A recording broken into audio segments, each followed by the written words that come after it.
You all right, babe? The door was locked in the room. And... Okay, can you sit right here for me? The daughters of 28-year-old Ashley Fish. In seconds, they will guide the responding officer through the home to the bathroom, where they reveal the tragic discovery of their mother's lifeless body. We're burning and she's in there.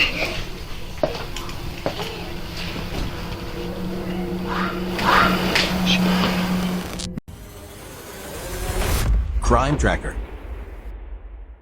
As the children are moved to safety, the nature of Ashley's death remains unclear.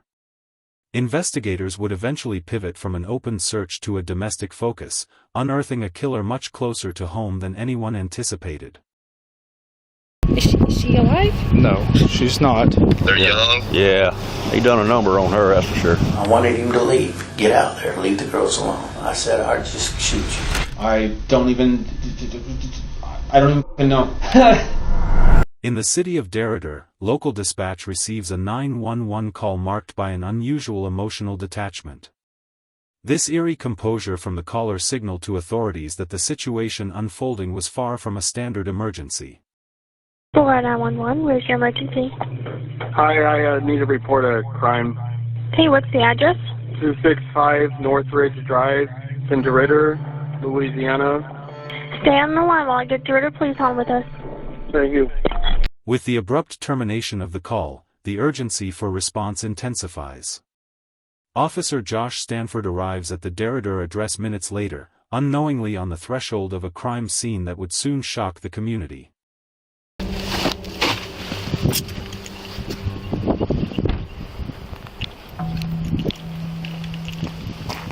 You all right, babe? The door was locked in the room. And... Okay, can you sit right here for me? Yes. Is anybody in there? No. My sisters are inside right there. Okay. And we got my mommy. The eggs were burning and she's in there. Okay, y'all come in here. Come right here. No, I don't want to go. Come here. Stay in here. Stay in here.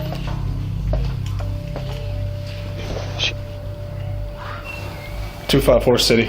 Forensic evidence reveals a single gunshot wound to the right temple. The victim appears to have been deceased for an extended period. While the male caller is unaccounted for, the officer's immediate priority shifts to the welfare of the 4 young daughters found on the premises.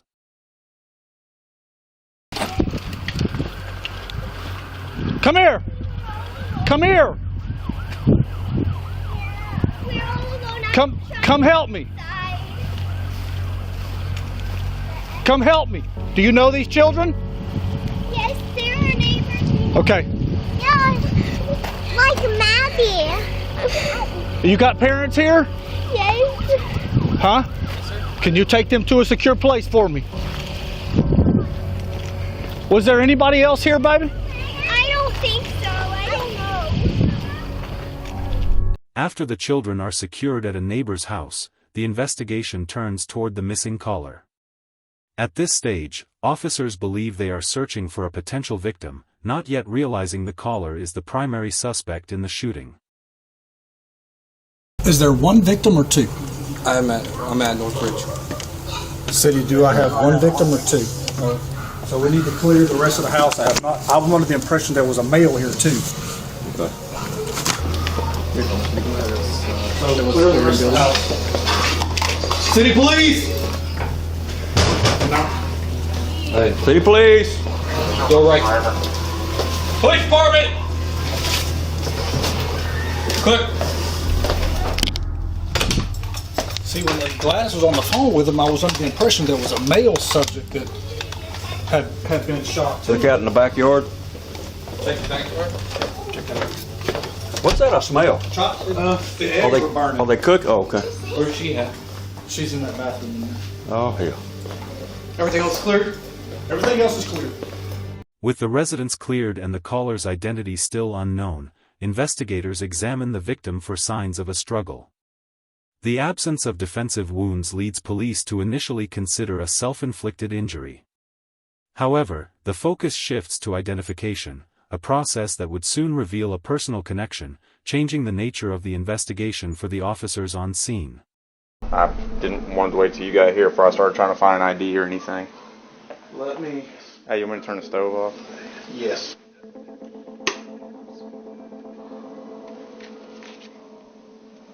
Ashley Fish. Nobody else. You said kids were in the house? Or another kid? They're across the street. Ashley Fish. I'm assuming young based off of what I'm seeing here. I went to school with her. Did you? Yeah. So she's from East Beauregard? Yeah. They moved away. She any kin to Josh Fish? No, I don't think so. She's your age though, or? Yeah. We graduated together, so we're about the same. The lead detective immediately recognizes the victim as 28-year-old Ashley Fish, a local resident he had known personally since her school years. Driven by a professional and personal resolve to find her killer, he begins canvassing neighbors. Simultaneously, a digital forensic sweep of area CCTV is initiated, looking for any unauthorized entry into the home. The footage is about to reveal a second individual on the premises, someone already in flight. Detective Cooley, Beauregard Sheriff's Office. Hey, jump around. Nice to meet you, sir. Yes, sir. Hey, y'all mind if I ask y'all a couple questions real quick? Yeah, you can ask me anything, but I really didn't see anything. The only one that saw anything was my son. Your son, the one that was mowing? He was mowing out here. Okay. What's your buddy? Detective Cooley. Nice to meet you. Heard you kind of saw some stuff, just a little bit. Not much, but you seen some, something happen next door?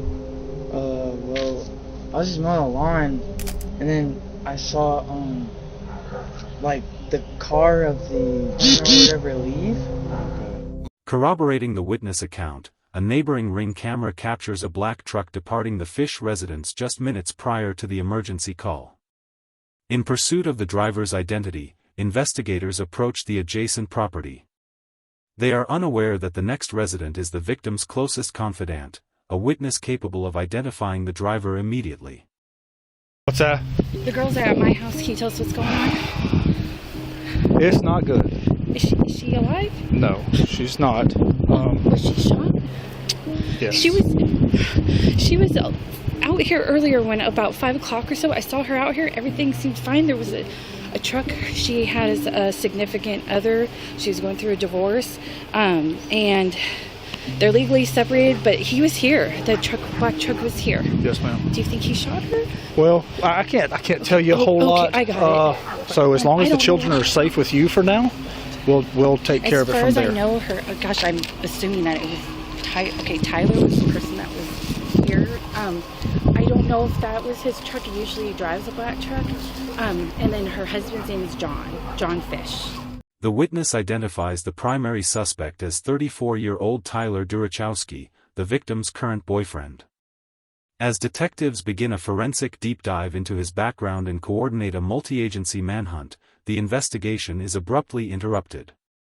A new 911 call is received, this time, from the suspect himself.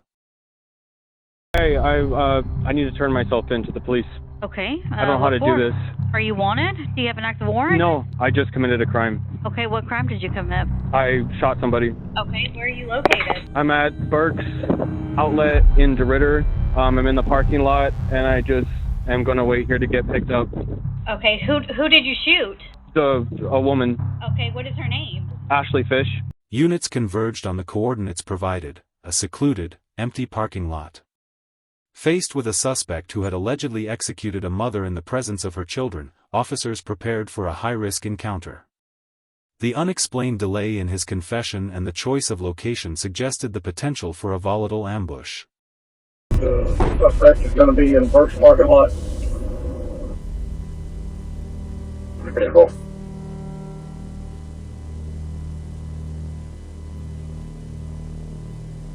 Okay, so the easiest way to do this is sit down on your butt and just turn your legs in, okay? Simple. Understood. I'm good if y'all want to go with this. Are you out with that subject at first? Can I disconnect? With the suspect in custody, the investigation shifts to a search of his vehicle. While no weapon is recovered, detectives discover an assortment of prescription narcotics, testosterone vials, and syringes. Durachowski's atypical composure under questioning suggests a calculated detachment, one that investigators believe is the foundation of a strategic defense to evade conviction. If you're still comfortable talking to me, can you tell me a little bit about what happened out there? This woman and I got in an altercation last night. Things were kind of falling out between the two of us, just relationally, and I was getting ready to move back to Oregon. So she pulled out, she had a gun in her drawer, she loaded it, and was pointing it at me, and we started fighting, and it went off. Durachowski claims the shooting was an act of self-defense, alleging the victim brandished the firearm first. This statement forces a re-evaluation of the crime scene. As investigators coordinate with the station, they recover a critical piece of physical evidence that initially appears to support the suspect's narrative, the murder weapon itself. Here's what I've got right now. I know you got a lot of information coming in. Cameron has got the suspect, Tyler Grabowski, Over at, at Park Terrace. He gave himself up without any problems. and he told y'all that he did it. Yeah. You see the hair in it. I've called in the serial number. It's going to be a Smith & Wesson. She been here for a minute? If I had to guess, I mean, 'cause she's still having some coming out of the wound. She's still pretty warm, and if I had to guess, I'd say it's been between 45 minutes and an hour and 20. Was that sitting right there? Yes. Alright, so once they run the strip, we'll be back out and we'll get a search warrant. Is that 40 caliber? While the scene shows no signs of a struggle, a trace on the firearm reveals it was registered to Ashley Fish, not the suspect. This discovery weakens the physical link between Durachowski and a premeditated act. As the victim is transported for autopsy and her device undergoes digital extraction, the focus shifts to the children. In the custody of their grandparents, the eldest daughter begins to recount a harrowing eyewitness perspective that physical evidence cannot yet provide. I've got some grapes and some strawberries. Yummy. Yummy. Are y'all hungry? The one you want to talk to is Riley. Yeah, she supposedly told my wife that she saw something and she didn't want to talk about it. Hey, my babies. Hey. Pop off. Papa. Hey, baby.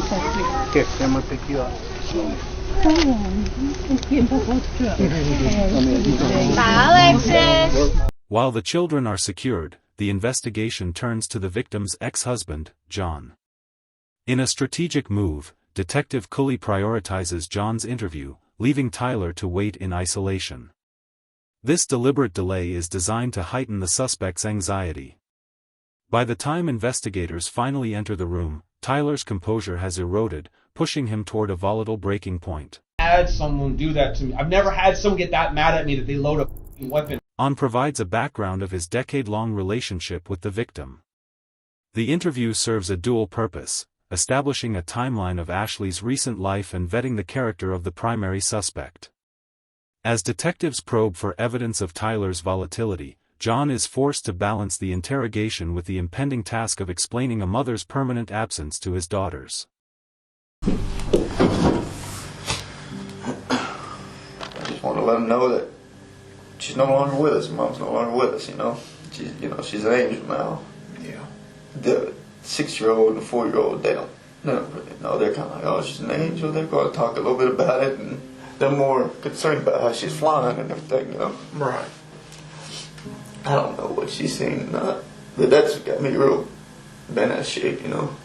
As the interview progresses, the focus shifts to the immediate lead-up to the shooting. A review of digital and testimonial evidence suggests that Ashley Fish was becoming increasingly fearful of her partner's behavior. In the minutes before her death, she reached out for help, leaving a digital trail that would later serve as a voice for the deceased. When I see that, he's calling, what runs through my head, and it's great. We got some bull crap. We got some bull crap. They're in some kind of argument, and they're trying to drag me into this, and I don't want to be part of y'all's drama. I don't want to be part of y'all's drama. Nothing in the past has ever felt like there was anybody in danger. Talking to my kids, kids never tell me anything's going bad around the house, so I'm not really feeling too in it. And through all this time, you know, I text back, I'm not trying to get in y'all's drama. That's when she texts, he won't leave, I know. As soon as I got that, when I actually looked and seen that he's not leaving, I called. And she's like, hello. And the first thing I go, what's going on? he's mad because he's got to leave. I said, are my kids okay? Are my kids safe? She said yes. Because I was a little concerned, but I wasn't like super. I'm just ready for him to leave. Like, hung up. And then I texted her, said, talk to my kids, please, at 6:55. I just couldn't get a hold of her, and I was like, this is weird. This is just, it was just odd. At 6:55 p.m., communication between John and Ashley ended, marking the final point on her timeline. Recognizing the deficit in physical evidence, Detective Cooley extends the canvassing process to Ashley's extended family. He seeks to build a behavioral profile of the suspect through those who knew him best. The consensus is immediate, a profound, collective distrust so severe it had previously escalated to threats of intervention, all fueled by the fear that Durachowski was a ticking time bomb. I did threaten him. I wanted him to leave. Get out there. Leave the girls alone. I said I'd just shoot you. But I didn't. And I went home, and my wife and my daughter, they talked some sense into But I mean, thoughts crossed my mind hundreds of times now. If I'd have carried that out, I know it's bad, but they'd had the mama. He's there, and he comes out, and I think he shook my hand, and I'm like, hey Tyler, nice to meet you and whatnot. And he just goes straight in the door and picks up Ashley's guitar and goes and hikes his leg up on the damn trampoline and starts looking at the moon and playing guitar. And I'm like, Ashley, what in the f*** is he doing? Can we just go inside? I don't want to hear this prick playing or something. Just something. He stops and he come over there to pull us apart, and I just rear back and punched him in the side of the head. And I had told her, he needs to go. You need to get this done and get it done. Get him on the road. Last couple of weeks she told me she had made her decision. He did have to go, and this time it was for good. She said, I will be alone.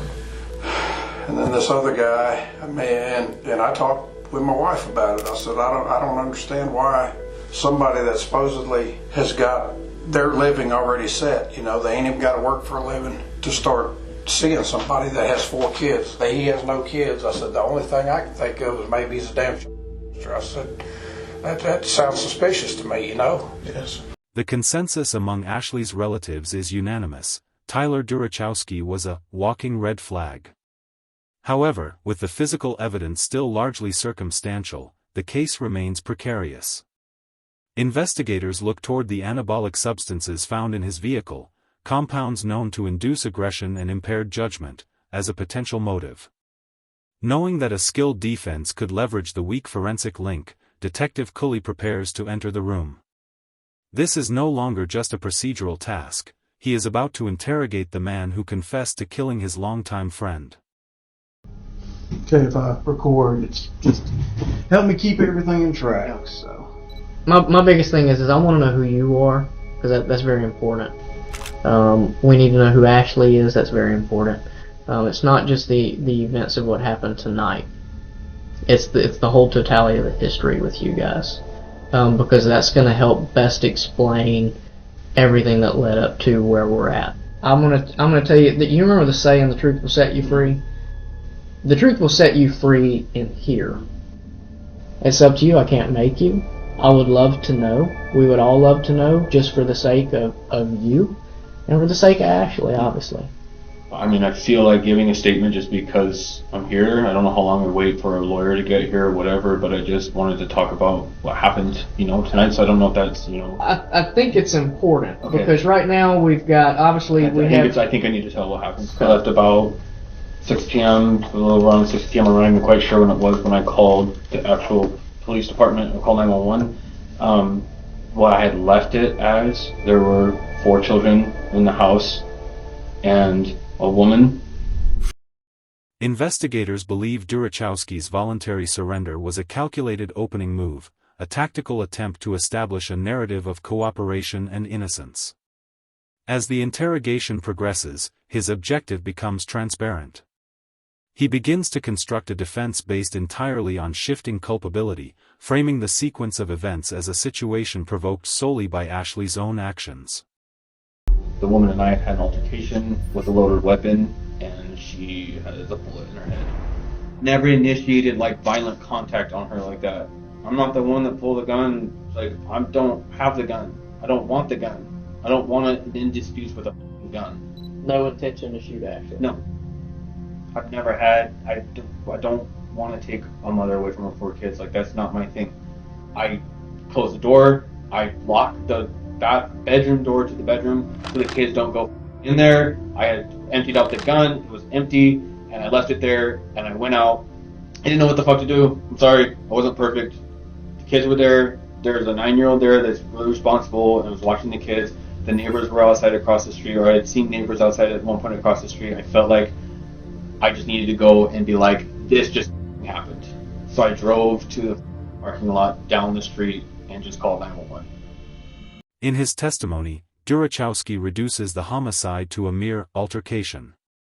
Investigators take note of his specific linguistic choices. He refers to Ashley only in the third person as a woman, systematically stripping away her identity as his partner. While he maintains an emotional vacuum, his body language betrays him. The avoidance of eye contact and restless agitation suggest a psyche under immense pressure, a pressure that reaches its limit the moment the questioning shifts to the children who witnessed the crime.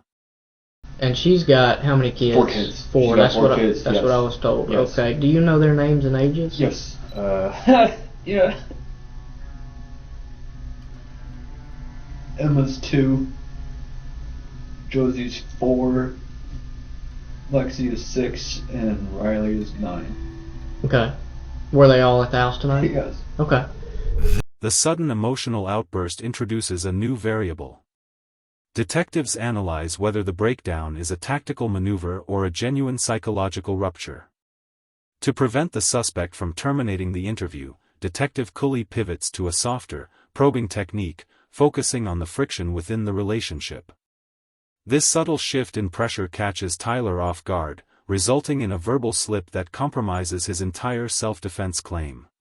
I was married for 5 years, and I felt like a man of honor, and I had a ring on, and I was proud of it. I was proud to be married. I was proud to be a good husband, and I fell into this weird relationship that I never wanted, to be in. I've never wanted to be a part of, and I just went down this road that I just kind of felt like I could never escape from. It was like drowning in it, So I'm just like I was able to divorce in Oregon, it went through in just a couple months, and it was finalized and it was done. Her thing has been a year. Right. It takes a year for them to do the separation process and everything, and so we've just been kind of in that whirlwind of back and forth with everything and stuff, and I've thought about leaving multiple times. I've wanted to leave multiple times just because it's kind of too much to just take, being like, am I taking this man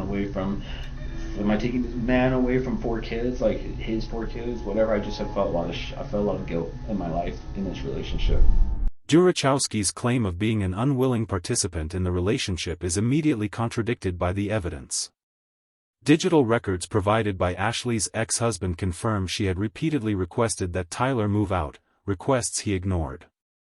Furthermore, investigators recovered correspondence between Tyler and his former wife, revealing an active, affectionate bond that suggests he was never trapped with Ashley. Confronted with the reality of his own mobility, the detective probes deeper into the domestic dynamics. The resulting shift in Tyler's demeanor exposes a volatile cocktail of resentment and fragile masculinity that finally displaces his victim-blaming narrative. Ever become physical? Has she ever hit you, struck you, kicked you, slapped you? Slapped. A couple times, just kind of slapped with things, shoes or something like that. She's hit me with shoes and stuff. Out of anger? Frustration, yeah. She hit you hard? I mean, just I don't want to sound like a she just slapped me with her slippers. We're talking about it's kind of like that across when she was mad about something. Yeah. Okay. So the way I picture is if my wife's agitated with me or aggravated with me, she pops me with something. Yeah. Are we saying something like that, or are we saying she aggressively No, pops you with something. I'm saying middle ground of that, just kind of pissed about something, but just that's how she's reacting to it. But she wasn't overly I'd never seen a level of aggression to this point with the gun. I don't know where that came from. I have no idea. I've never seen her do anything, pull any shit like that ever. I didn't even know she could. The interrogation reveals a calculated pattern of coercive control. Durachowski was fully aware that Ashley's custody agreement prohibited overnight guests, a stipulation he sought to weaponize the moment the relationship soured. By threatening to expose this violation to her ex-husband, he wasn't just attempting to win an argument, he was intentionally targeting her most vulnerable point, the legal right to her children. And so our relationship was really falling out here, and I threatened to tell him the truth when I was getting ready to leave. I was going to call her husband and be like, I've been spending the night here. I don't know what legal ramifications it's going to have for you guys in your life and your world. I've been in this relationship with you. This relationship has hurt me in a lot of ways. I've sacrificed a lot of things. And for me to go and have closure, I think that I'm just going to let John know the whole truth. I think he deserves to know the truth. And I'm sorry, it was kind of an ugly ending for both of us, this woman and I. The disclosure establishes a clear baseline for Durachowski's retaliatory behavior. He demonstrates a capacity for calculated harm whenever his control is challenged. However, he maintains that the fatal encounter followed a different logic. He claims that a standard dispute underwent a sudden, lethal escalation when Ashley allegedly brandished the firearm, forcing him into a defensive posture.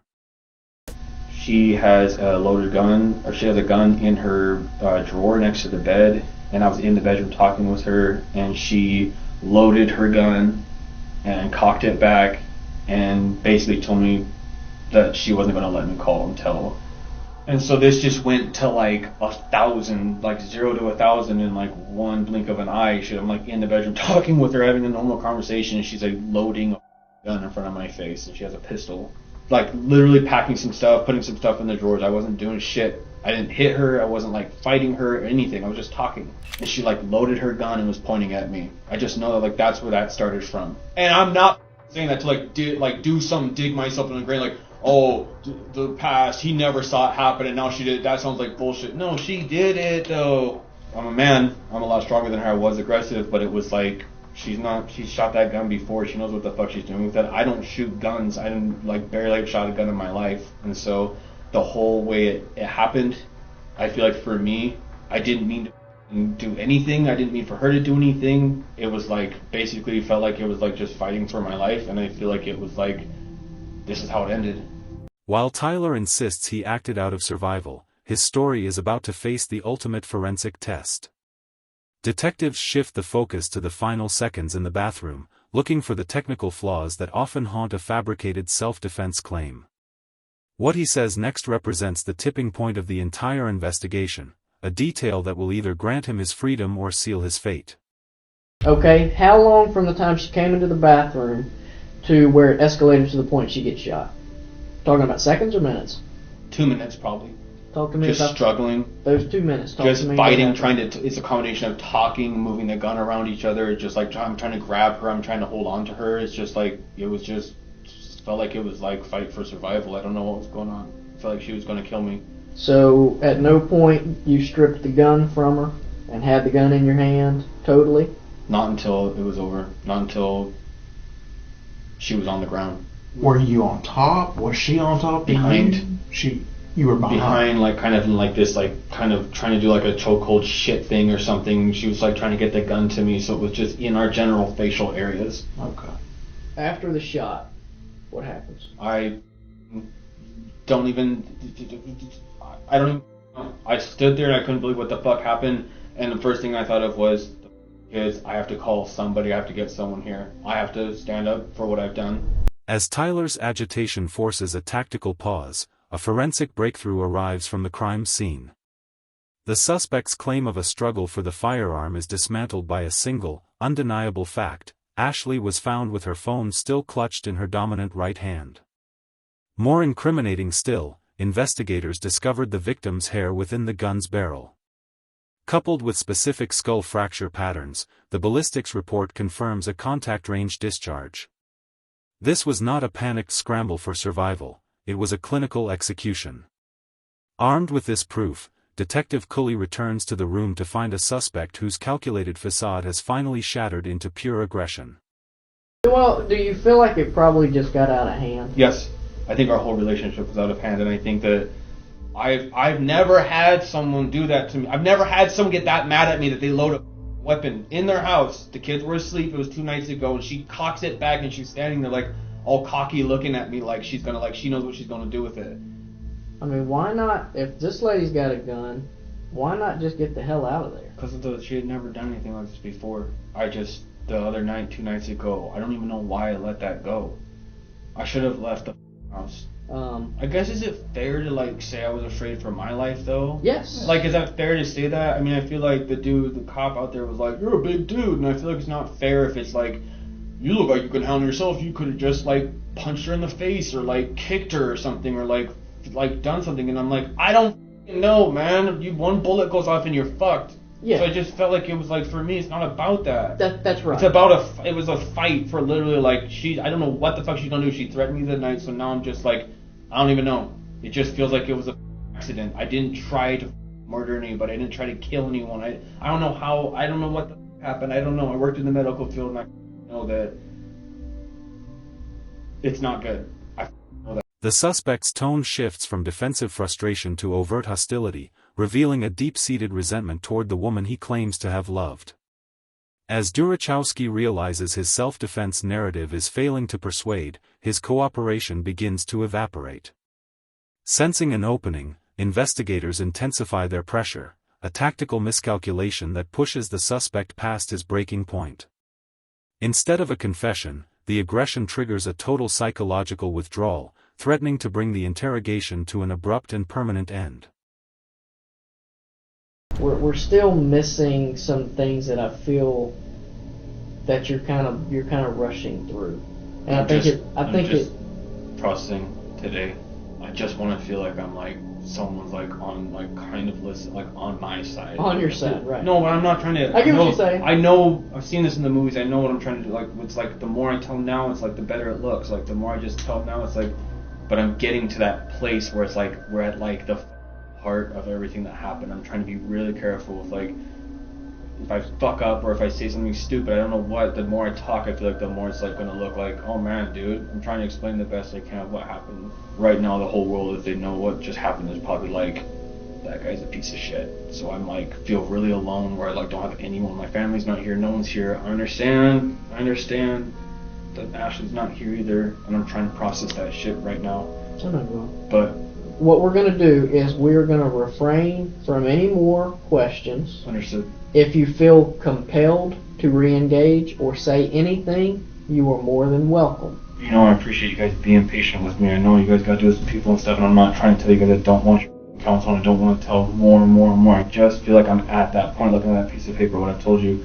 I want to be able to tell someone that's like, I'm kind of like sitting here going like, I hear what you're saying, maybe don't say anything, maybe some counsel. I know you guys are counseling me right now and I'm appreciating it, but I need someone else that just feels like it's like, does this, man. With the suspect refusing to cooperate further, the investigation transitions from the interrogation room to the courtroom.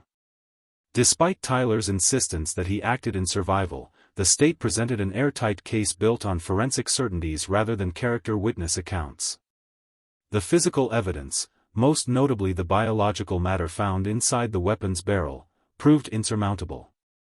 Following a swift conviction, the judge handed down a life sentence without parole, bringing a final, legal resolution to Ashley's tragic death.